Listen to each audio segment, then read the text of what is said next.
Good afternoon. સોમાં આપનું સ્વાગત છે. ટોરલ માર્કેટ જો વીકનો બીજો દિવસ અને કન્ટિન્યુઅસ લાલ રંગ માર્કેટમાં જોવા મળી રહ્યો છે. નિફ્ટી, બેંક નિફ્ટી, સેન્સેક્સ 3.3 જો 2% ઘટાડા સાથે ક્યાંય ને ક્યાંય કારોબાર હાલ જોવા મળી રહ્યો છે. બધા વિશે વિગતે ચર્ચા કરીશું. શરૂઆત હેડલાઇન્સની સાથે કરીશું. ભારતીય બજારમાં યુએસ અને ઈરાનના તણાવ વચ્ચે ઘટાડા સાથે કારોબાર. નિફ્ટી 400 પોઈન્ટ ઘટીને 24,400ની નીચે, તો સેન્સેક્સ 1500 પોઈન્ટ ઘટીને 78,500 નજીક કારોબાર.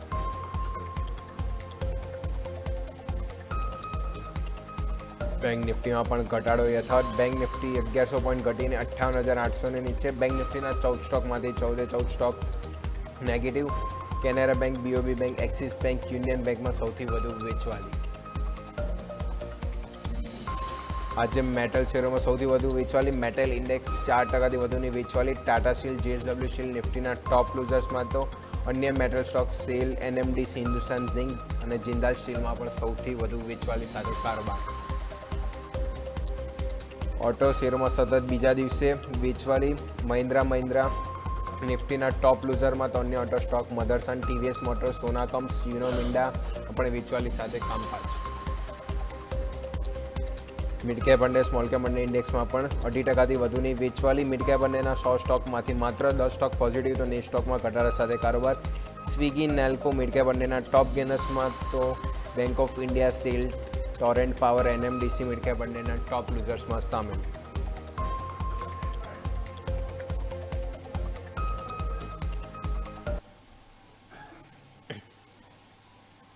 ઓવરઓલ જો માર્કેટ કન્ટિન્યુઅસ હાલ ઘટાડો જોવા મળી રહ્યો છે.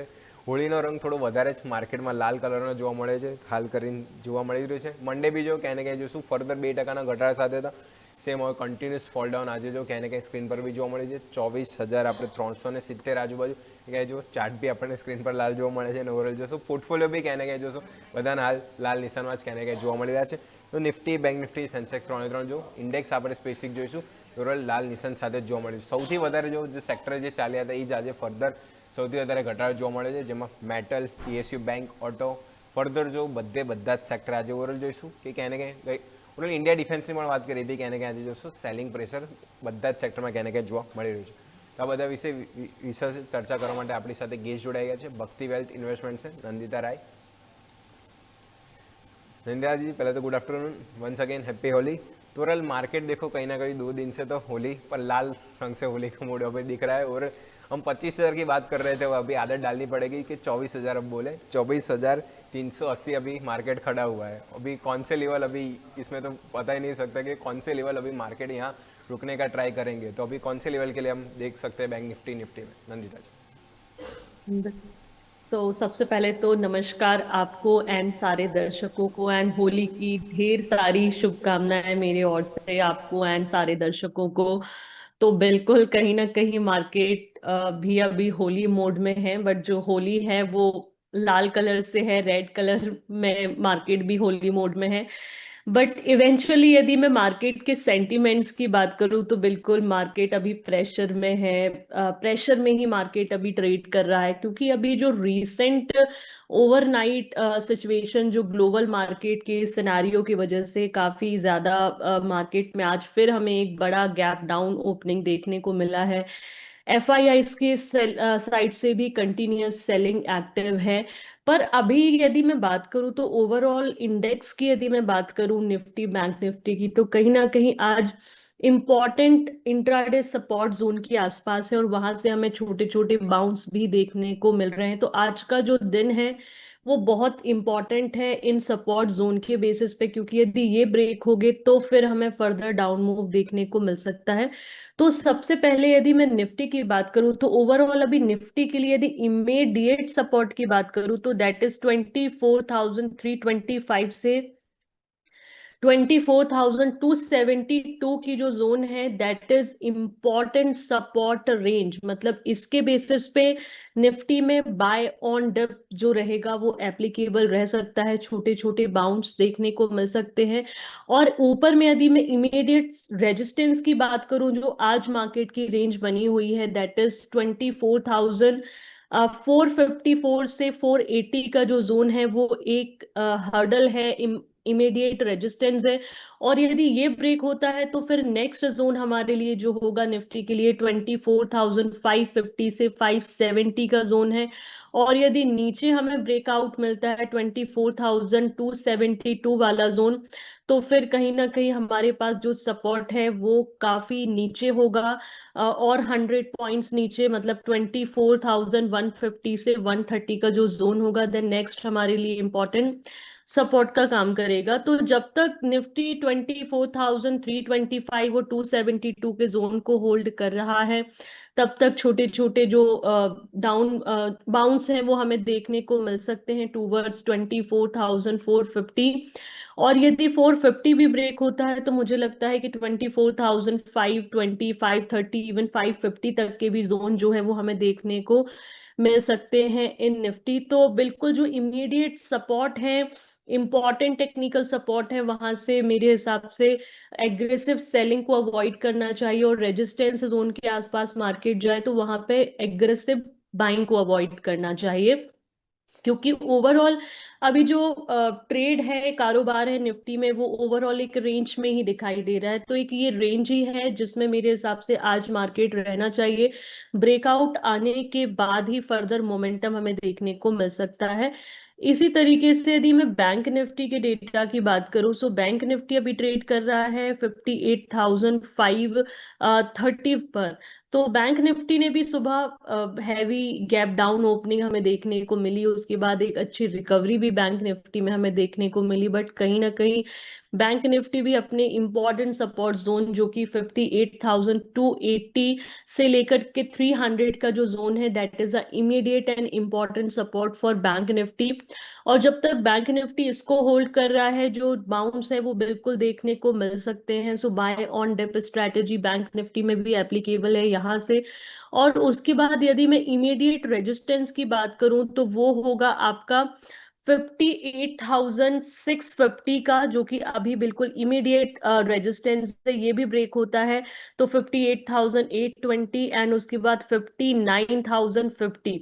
तो ये इंपॉर्टेंट है। यदि ऊपर में नीचे ब्रेक होता है 58,280, तो फिर बैंक निफ्टी में जो फर्दर डाउन मूव है 58,171 हमारे लिए नेक्स्ट सपोर्ट होगा। फिर 57,980। और यदि ऊपर में भी लेट्स सपोज ब्रेकआउट आ जाता है 58,620, 650 के ऊपर सस्टेन करता है, तो फिर अगेन 58,800 और 900 तक पॉसिबल है। सो ओवरऑल कहीं ना कहीं अभी रेंज में है, और मुझे लगता है कि अभी फिलहाल एटलीस्ट 2 बजे तक, 1 से 2 मतलब, क्योंकि क्लोजिंग सेशन में तो वॉलेटाइल मूव्स आते हैं, तो वहां तो मैं नहीं बोलूंगी कुछ भी। बट यस, इफ मैं अभी आने वाले 1-2 घंटे की बात करूंगी तो यहाँ पे बाय ऑन डिप स्ट्रैटेजी मुझे लगता है कि एप्लीकेबल होनी चाहिए, फर्दर कोई ऐसा मूव ना आए। बाकी ओवरऑल यदि मार्केट के स्ट्रक्चर की बात करूंगी, मतलब हायर टाइम फ्रेम में, तो वो अभी भी सेलिंग मोड में ही है, सेल ऑन राइज ही है। बट छोटे छोटे बाउंस हमें देखने को मिल सकते हैं, तो buy on dip and sell on rise दोनों स्ट्रैटेजीज एप्लीकेबल हैं within a range. Sir ગેસ્ટે અહીંયા કહ્યું કે ક્યાંય ને ક્યાંય overall Nifty bank Nifty further selling pressure જે ગ્લોબલ ક્યુઝના કારણે તો જોવા મળ્યું, એટલે બાય ઓન ડીપ અને સેલ ઓન રાઇસ ક્યાંય ને ક્યાંય સ્ટ્રેટેજી અહીંયાથી અપનાવવાની રહેશે।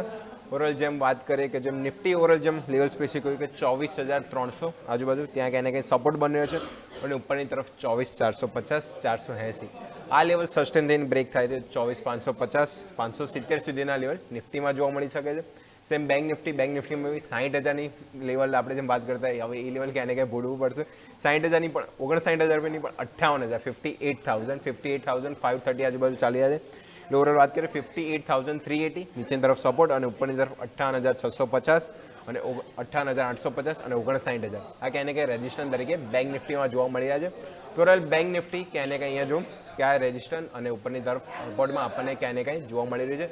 निफ्टी बैंक निफ्टी बने माटे लेवल स्पेसिफिक क्या अँ वॉच राखी। तो ओवरऑल बात थी निफ्टी बैंक निफ्टी बने में क्या क्या लेवल स्पेसिफिक है, अँ वॉच राखी। तो ओवरऑल मार्केट जो फर्धर सेलिंग ग्लोबल क्यूजना कारण अपने सौथी वधारे घटाड़ो जो अपने 3 इंडेक्स में જોવા મળી છે। सेक्टर भी जो सौथी सारी मजबूती सेक्टर बताया था, आज फाइनल एवं प्रॉफिट बुकिंग भी જોવા મળી છે।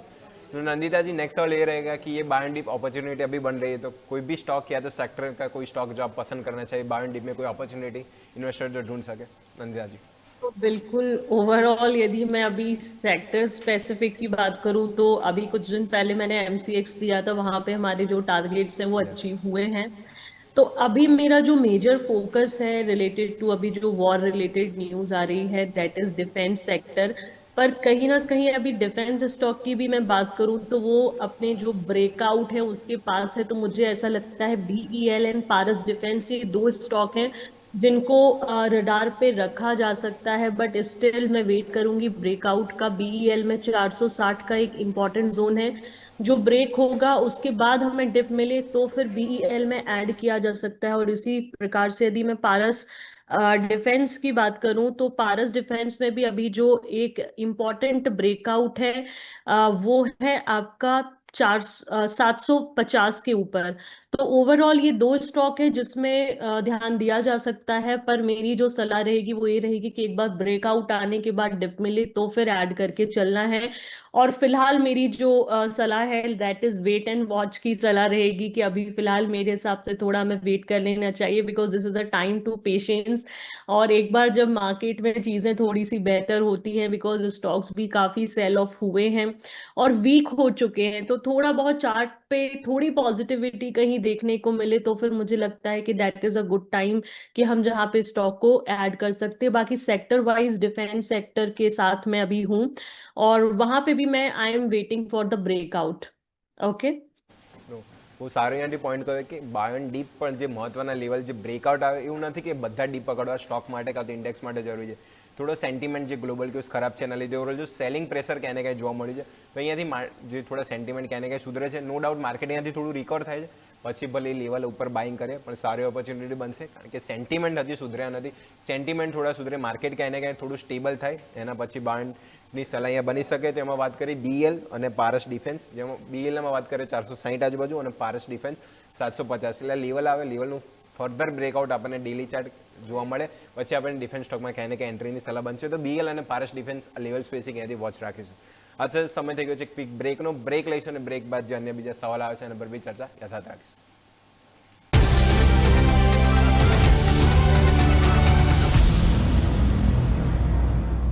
તો બ્રેક બાદ આપનું સ્વાગત છે। તો ઓવરઓલ બ્રેક પહેલાં જેમ ઇન્ડેક્સ સ્પેસિક વાત કરી અને જેમ સ્ટોક સ્પેસિક, જેમ મેડમે કહ્યું કે એ બંને સ્ટોક જેમાં વાત કરી બીએલ અને પારસ ડિફેન્સ। હવે ક્યાંને ક્યાંય જો ડિફેન્સ સ્ટોક પારસ ડિફેન્સની વાત કરું તો સોમવારની વાત કરીએ તો ત્યારે સ્ટોક 8% મજબૂતી હતી, એટલે બીએલ બી જો નિફ્ટીના ટોપ ગેનર્સ 2 થી 8% મજબૂતી હતી, પણ ક્યાંને ક્યાંય થોડું સેલિંગ પ્રેશરના લીધે આજે ફર્ધર થોડું દબાણ જોવા મળે છે। પણ ક્યાંને ક્યાંય જે ગ્લોબલ ક્યુઝ જે થોડા યુદ્ધના ચાલી રહ્યા છે તો ડિફેન્સ સ્ટોકને સૌથી વધારે, કારણ કે હવે બધા દેશો જો તો ડિફેન્સની ડિમાન્ડ હવે ક્યાંને ક્યાં વધશે કે પોતાનું જે સંરક્ષણ છે એટલે ડિફેન્સ મિનિસ્ટ્રી ક્યાંને ક્યાંય ડિફેન્સ જે પ્રોડક્ટ છે એને લઈને ક્યાંને ક્યાંય થોડો મજબૂત થવાના ચાન્સીસ કરશે। તો ડિફેન્સ સ્ટોક પર ક્યાંને ક્યાંય આ જો ગ્લોબલ ક્યુઝ છે એના લીધે ફોકસ કરી શકાય। તો બીએલ અને પારસ ડિફેન્સ જે પીક બની રહી છે, જે લેવલ સ્પેસિક આપણે વાત કરી એ ખાસ કરીને ત્યાંથી ફોકસ કરીશું। અને નેક્સ્ટ હવે સવાલ તરફ જ વધીએ, દર્શકોના સવાલ આવે છે ઓર બહુ બધા સવાલ છે પણ જેટલા ડિસ્કસ થાય એના પર વાત કરીએ તો ફર્સ્ટ ક્વેશ્ચન हमारे पास आया है पंक्ति जी का। टीएमपीवी टाटा मोटर पैसेंजर व्हीकल 368 के आसपास बाइंग प्राइस है उनकी, 200 क्वांटिटी है, लॉन्ग टर्म का हुआ स्टॉक अभी 354 के आसपास अभी चल रहा है। तो नंदिता जी ऑटो स्टॉक ओवरऑल बात करें तो कंटिन्यूस 2 दिन से ये वीक की बात करूँ तो कंटिन्यूस आज भी 3% डाउन था, लास्ट में मंडे की भी बात करूँ तो 2.5% ओवरऑल सेक्टर डाउन था। तो ओवरऑल ऑटो सेक्टर जो अच्छी खासी तेजी दिखा चुके थे सेक्टर, उसमें फाइनली देखो तो सबसे ज़्यादा प्रॉफिट बुकिंग उसमें दिखा है, जैसे मेटल ऑटो सेक्टर दूसरा आ गया। तो टीएमपीवी में कैसे देखा जाए नंदिता जी? तो अभी तो ओवरऑल जो सेंटिमेंट्स है, चार्ट सेंटिमेंट्स वो तो वीक है। चार्ट भी मुझे नेगेटिव दिख रहा है। सो ओवरऑल अब जो बाइंग है वो 368 से है, और यदि view short to long term का है तो मेरे हिसाब से होल्ड करने की मेरी सलाह रहेगी। बिकॉज अभी कहीं ना कहीं जो भी सेल ऑफ या जो नेगेटिविटी चार्ट्स पे देखने को मिल रही है, that is all about news based, कहीं ना कहीं न्यूज बेस्ड करेक्शन है ओवरऑल स्टॉक में। तो this is the time to patience, जो मैं बार बार बोल रही हूँ। तो मेरे हिसाब से टीएमपीवी में 335 का एक स्टॉप लॉस को, सपोर्ट जोन को मेंटेन किया जा सकता है। जैसे फर्दर जो बाइंग है, लास्ट टाइम भी यहाँ से एक हमें अच्छे रिवर्सल्स टीएमपीवी में देखने को मिले हैं। तो फिलहाल 335 का स्टॉप लॉस के साथ मेरे हिसाब से होल्ड कर सकते हैं। और अभी फर्दर अप मोमेंटम के लिए स्टॉक जब 362 के जोन को ब्रेक करके ऊपर निकलेगा तो फिर हम फर्दर बाइंग जो है वो उम्मीद कर सकते हैं। और यहाँ पे हमारे लिए फिर जो नेक्स्ट रेजिस्टेंस होगा दैट इज 380 का। और 380 भी ब्रेक होता है तो फिर आपके 400 का हमारे पास नेक्स्ट रेजिस्टेंस होगा। तो फिलहाल होल्ड करने की मेरी सलाह रहेगी। સંજય વિકલ્પ સ્ટોક જો કહેને કે આજે સેક્ટર ડાઉન છે ફર્ધર એના લીધે અને ગ્લોબલ ક્યુઝના લીધે આજે ઓવરઓલ જોઈશું તો પોર્ટફોલિયો બધા જ જે તે ઇન્વેસ્ટરને કહેને કે ડાઉન જોવા મળે છે એટલે સવાલો બી એ રીતના આવી રહ્યા છે. તો ટાટા મોટર પેસેન્જર વ્હીકલ સ્ટોકની વાત કરીએ તો 335ના ટ્રેલિંગ સ્ટોપ પ્લસ સાથે હોલ્ડની સલાહ બની રહી છે. 360-62નું લેવલ ક્રોસ થાય છે, 380 લેવલ ક્રોસ થાય છે તો 400 સુધીનું આપણને લેવલ છે ટીએમપીમાં જોવા મળી શકે છે. ફંડામેન્ટલ મજબૂત કંપની છે અને ક્યાંને ક્યાંય જો ફેબ્રુઆરી ઓટો સેલ્સના આંકડા આપણને ટીએમસી ઓવરઓલ ટાટા ગ્રુપના સૌથી સારા જોવા મળ્યા હતા. ટોટલ સેલ્સ બંને કંપની જો 30-34% ગ્રોથ અને એક્સપોર્ટ બીજો સારો એવું જમ્પ આપણને ટાટા ગ્રુપની કંપનીમાં જોવા મળી છે. ક્યાંને ક્યાંય આંકડા તો સારા છે, ગ્લોબલ ક્યુઝની ઇમ્પેક્ટ ઓવરઓલ જોવા મળી છે એટલે પેનિકની સિચ્યુએશન નથી. ક્યાંને ક્યાંય આ લેવલે બાર્નડીપ જેમ સ્ટોપલેસ સાથે અહીંયા હોલ્ડ રાખવાની સલાહ ટીએમપીમાં બની રહે છે, ખાસ કરીને ફોકસ કરશું. और नेक्स्ट सवाल तरफ जाइए तो नेक्स्ट क्वेश्चन हमारे पास आया साजी का पेट्रोनेट एलएनजी के ऊपर. पेट्रोनेट एलएनजी और सबसे ज़्यादा इम्पैक्ट जो oil and gas related stock को हुई तो Petronet LNG gas related stock है. 2 दिन में स्टॉक 15% से ज़्यादा पिट चुका है तो उनकी बाइंग प्राइस के आसपास आगे खड़ा है. 280 में उनकी बाइंग प्राइस है 150 और करंट मार्केट प्राइस अभी देखो उसके आसपास ही चल रहा है. तो नंदिता जी मैं पेट्रोनेट एलएनजी की बात करूँ तो जो कतार से हम एक्सपोज वो करते हैं मतलब इम्पोर्ट जो करते हैं हमारा सबसे ज़्यादा रेशियो हम 40% वहाँ से करते हैं जो हॉर्मुज जो वहाँ ईरान ने अभी रोक लगा दी है. तो ऑयल रिलेटेड स्टॉक और गैस रिलेटेड उसमें पेट्रोनेट एलएनजी सबसे ज़्यादा एक्सपोजर उसका है. तो 2 दिन में देखो 15% गिर चुका है. तो अभी कोई होप यहाँ रखे कि फिर एक बार एग्जिट ले लें स्टॉक में से? बिल्कुल. सो ओवरऑल स्टॉक अभी 280 चल रहा है. यदि चार्ट स्ट्रक्चर और डेटा वाइज देखूं तो बिल्कुल सेंटिमेंट्स नेगेटिव है. इन्वेस्टर यदि सेफ चाहे बिकॉज अभी कहीं ना कहीं जो न्यूज़ है दैट इज नेगेटिव, तो मेरे हिसाब से एक बार एग्जिट कर लेना बेहतर ऑप्शन होगा. पर फिर भी यदि इन्वेस्टर रिस्क लेना चाहते हैं कि नहीं short term to long term के लिए स्टॉक को रखना चाहते हैं तो वहां पे इमीडिएट में स्टॉप लॉस की बात करूं तो दैट इज 265 से 270 का जो जोन है that is important support zone. इसके बेसिस पे होल्ड कर सकते हैं. और यहाँ पे इम्पोर्टेंट यदि मैं अब रेजिस्टेंस की बात करूं तो 295 से 300 का जो जोन है अब इम्पोर्टेंट रेजिस्टेंस हो गया है पेट्रोनेट के लिए. मतलब इसके ऊपर अब स्टॉक निकलेगा उसके बाद फिर हम फर्दर अप मोमेंटम देखने को मिल सकते हैं. ओवरऑल काफी वॉलेटाइल मूव देखने को मिला है हमें पेट्रोनेट में, वो भी that is all about news based. और अभी भी कुछ क्लैरिटी नहीं है मार्केट में इन स्टॉक्स से रिलेटेड. तो मेरे हिसाब से यदि सेफली एग्जिट करना चाहें तो कर सकते हैं. और यदि उनको है कि नहीं होल्ड करना है, शॉर्ट टू लॉन्ग टर्म का व्यू है, तो सिचुएशन मैंने अभी इमीडिएट जो सपोर्ट बताया है उसके बेसिस पे होल्ड कर सकते हैं. ओके. तो बात है कि पेट्रोनेट एलएनजी कहने के जो एलएनजी गैस एलएनजी समाचार હતા कहने કે રૂકાવટ આવી છે એના લીધે જો સ્ટોક રિએક્શન બહુ જ વાઇલ્ડ 2 દિવસમાં 15% વધારેનો ઘટાડો એટલે ઓવરઓલ જોઈશું એમનો બાઇંગ પ્રાઇસ આજુબાજુ છે સેફ અત્યારે થયું તો એક વખત એક્ઝિટ લઈ શકે છે અને વ્યૂ પોઝિટિવ રાખો લોંગ ટર્મનો રાખો હોય તો 265 ટુ 70 આજુબાજુ છે ટ્રેલિંગ સ્ટોપ પ્લસ સપોર્ટ તરીકે અહીંયા રાખીને હોલ્ડ કરી શકે છે. નેક્સ્ટ મૂવ 290 અને 300 લેવલ અગર ક્રોસ થાય છે તો પછી નવો મોમેન્ટમ જોવા મળી શકે છે. 50 ખાઈ બી જોઈએ તો 326 એટલે ત્યાંથી જો કરેક્શન આપણને ઓવર જોઈશું કે હજી લાસ્ટ વીકની વાત કરીએ તો સ્ટોક એ આજુબાજુ જોવા મળતો હતો અને આ વીકના 2 દિવસમાં જો સ્ટોક આપણને ફર્ધર કરેક્શન એને કંઈ જોવા મળ્યું છે એટલે આ લેવલ સ્પેસિફિક પેટ્રોનેટ એલએનજી કે એને કંઈ અહીંયાથી ફોકસ કરીશું તો પેટ્રોનેટ એલએનજી અહીંયાથી આ લેવલ સ્પેસિફિક સલાહ અહીંયા બની રહી છે. नेक्स्ट सवाल तरफ जाइए तो नेक्स्ट क्वेश्चन अपने पास आया है नियति जी का सवाल है बैंक ऑफ इंडिया के ऊपर. बैंक ऑफ इंडिया 138 के आसपास बाइंग प्राइस है, 400 क्वांटिटी और मिड टर्म का व्यू रख रहे हैं 1 से 2 साल का और स्टॉक अभी 190 और 195 और बात करूँ तो उसके आसपास ही अभी चल रहा है बैंक ऑफ इंडिया 180 के आसपास चल रहा है. तो Bank of India Nandita ji overall PSU bank भी आप देखो कहीं ना कहीं प्रॉफिट बुकिंग में चल रहा है तो उनकी बाइंग प्राइस है तो अभी अच्छा खासा ऊपर है. पर जो अभी ये अपॉर्चुनिटी अभी देखो तो ग्लोबल इश्यू अभी थोड़े खराब है तो एक बार प्रॉफिट बुक करने लेना चाहिए कि अभी भी क्वांटिटी होल्ड कर सकते हैं bank of India PSU bank. तो बिल्कुल ओवरऑल जैसे मैंने लास्ट कुछ शोज में भी कहा था कि पीएसयू बैंक्स के लिए मैं लास्ट 2-3 महीने से काफी पॉजिटिव थी, और कुछ स्टॉक्स भी हमने सजेस्ट किए थे, bank of India also one of them. But कहीं ना कहीं अभी जो हायर जोन से प्रॉफिट बुकिंग हमें देखने को मिली है, तो ये अभी यदि इन्वेस्टर का जो व्यू है that is for short term, तो मेरे हिसाब से तो ओवरऑल जो फंडामेंटल वाइज यदि स्ट्रक्चर देखा जाए तो स्टॉक का पॉजिटिव है, तो फिलहाल रख सकते हैं। 140 के स्टॉप लॉस के साथ स्टॉक को होल्ड किया जा सकता है। एक बार स्टॉक निकलेगा आपका 170 के ऊपर, तो मेरे हिसाब से फिर आपको जो फर्दर अप मूव है वो देखने को मिल सकते हैं बैंक ऑफ इंडिया में। और यदि अपकमिंग टारगेट्स की मैं बात करूं तो बिल्कुल अगेन अब जो मेजर ब्रेकआउट जोन है दैट इज 180 का, इसको ब्रेक करेगा तो फिर 200 210 तक के जो लेवल्स है वो देखने को मिल सकते हैं। तो थोड़ा पेशेंस रखना पड़ेगा स्ट्रिक्ट स्टॉप लॉस के साथ। बाकी व्यू जैसे आपने बताया कि वो 1 से 2 साल का व्यू है, तो मेरे हिसाब से यहाँ पे तो फिर स्टॉक को रखा जा सकता है। ઓકે તો વાત થઈ ગઈ બેંક ઓફ ઇન્ડિયા એને કહે સ્ટોક જો આજે પીએસયુ બેંકે બી કહેને કે દબાણ ઓવરઓલ સેક્ટરની સાથે વાત ન કરે, ઓવરઓલ બધું જ આજે દબાણમાં છે એ કહેને કે લેવલ જો સારા લેવલે બાઇંગ પ્રાઇસ છે ફર્ધર જે ગ્લોબલ ક્યુઝના કારણે જે સેન્ટિમેન્ટ ખરાબ છે, એક વાક્ય જો ફરીથી રિપીટ કરીશ, પેનિક થવાની જરૂર નથી, કહેને કે સેન્ટિમેન્ટ છે ગ્લોબલ ખરાબ થયા છે, કહેને કે થોડા સુધરતા જોવા મળશે તો પછી સારી ઓપોર્ચ્યુનિટી માર્કેટમાં બી મોમેન્ટમ જોવા મળી શકે છે। તો બેંક ઓફ ઇન્ડિયા જેમ ગેસ્ટે બી કહ્યું એ ઓવરઓલ જોઈશું કે સારો આપણને જોઈશું ફંડામેન્ટલ સ્ટ્રોંગ છે, સારી આપણને મુવમેન્ટ પીએસયુ બેન્કિંગ બતાવી રહ્યા છે, એટલે ફાઇનલી થોડું પ્રોફિટ બુકિંગ કહેને કે ગ્લોબલ સેન્ટિમેન્ટના લીધે જોવા મળ્યું છે। તો સારા લેવલ 145 આસપાસ સ્ટોપલેસ રાખીશું અને ફર્ધર આપણને 170 આજુબાજુ લેવલ જોવા મળે તો ત્યાં પછી ફરીથી જે 180 અને 52 બી ખાયો હતો અને 210 સુધીના પણ લેવલ આપણને बैंक ऑफ इंडिया में જોવા મળી શકે છે। तो बैंक ऑफ इंडिया खास कर यहाँ फोकस करें। नंदिता जी इसके साथ समय हो गया सो समाप्ति का, तो हमने जितने भी स्टॉक डिस्कस किए आपके डिस्क्लेमर। बिल्कुल, तो जो भी डेटा एंड कंटेंट मैंने आप लोगों के साथ यहाँ डिस्कस किया है वो लर्निंग एजुकेशन पर्पस के लिए है। इनमें से किसी भी स्टॉक में मेरी कोई भी पर्सनल होल्डिंग्स नहीं है, मैंने मेरे क्लाइंट्स को जरूर सजेस्ट किया। हो सकता है किसी भी स्टॉक में इन्वेस्टमेंट करने से पहले अपने फाइनेंशियल एडवाइजर के साथ जरूर कांटेक्ट करें। धन्यवाद एंड हैप्पी होली। हाँ मैडम अगेन आपको भी हैप्पी होली।